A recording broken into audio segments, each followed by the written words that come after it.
Got some more movie reviews for you guys. I watched Jack Ryan, Shadow Recruit. Again, this is another movie I watched because my parents selected it on demand. So hey, I got to watch it for free. Jack Ryan, Shadow Recruit. So, reboot. Yep, everything's got to get a reboot. Jack Ryan stories. This one not actually based on a Tom Clancy novel. So we have Chris Pine playing Jack Ryan. He's inspired to join the army.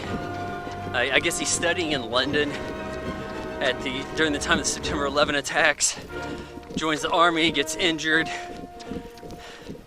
goes to Walter Reed, rehabilitates, meets future wife Kathy, who usually has been played by Ann Archer, starting with Patriot Games, but anyways, now she's Keira Knightley. Right off the bat, folks, you notice something wrong with this movie right there, because Keira Knightley, I thought she was fine enough, talent-wise and everything I'd seen her in, she was believable. But I'd never seen her do an American accent before. Here's why. She sucks with the American accent. I mean, this was abysmal. She was hopping in and out of dialects with reckless abandon. So, that took me out of the movie. Kevin Costner shows up. His name is Harper. And he recruits Jack Ryan to the CIA. Says, hey, we're gonna get you a desk job. You gotta do some broker stuff. But you're actually gonna be spying on them. You're working for us. Jack comes across some accounts, some funny activity in Russia, because there's some new pipeline, I think in Turkey. I can't remember if the Russians wanted it or not, or what the situation was there. But what I do know is that, and we're coming across some people here, so we're gonna make a turn. What I do know is that the whole screenplay is written like a radio show. The threat is told and not shown. So it's incredibly forgettable. We're told there's a pipeline. We're told, I guess the Russians are going to short sell the US and sink our economy after a terrorist strike, which I guess they're going to be a part of too. And the main Russian guy behind this appears to already be a billionaire. Jack Ryan shows up, investigate, but the dude sent a hitman for him. Essentially,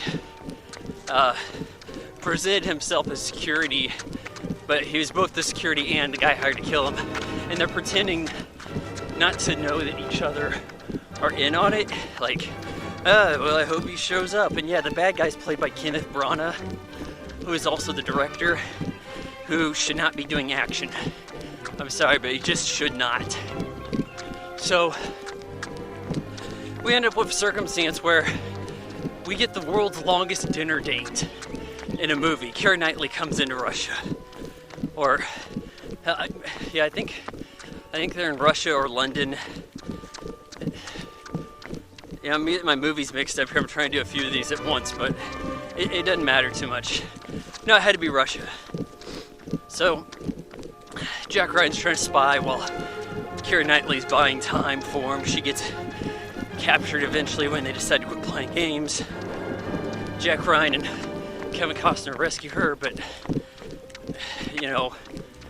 people are essentially bulletproof. If you're Jack Ryan or Kathy, you know you're bulletproof. I didn't know who Kevin Costner's character was. I hadn't read the books, and I didn't immediately recall his names from, Patriot Games, Clear Present Danger. The one with Ben Affleck, Hunt for October, any of that stuff.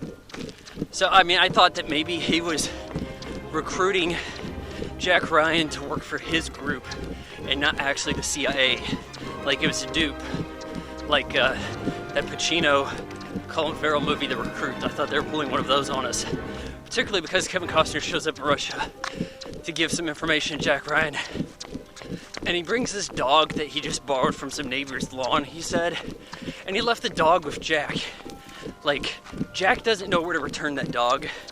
That kind of looked like a clue to me that Kevin Costner's an asshole and probably a liar. Are expectations met? Nope. Because Kenneth Branagh has got a son who's been undercover his whole life, like since he was 9, so that he can do a terrorist act in the US. Like, you're a little wealthy to have this much pent-up anger, really.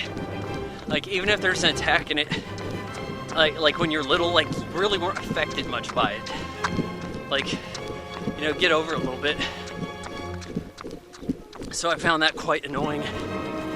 And then this all devolves into regular stop the bomb plot at the end, and the explosion is even shown in the TV spot, so you kind of knew it was going to end up in the drink.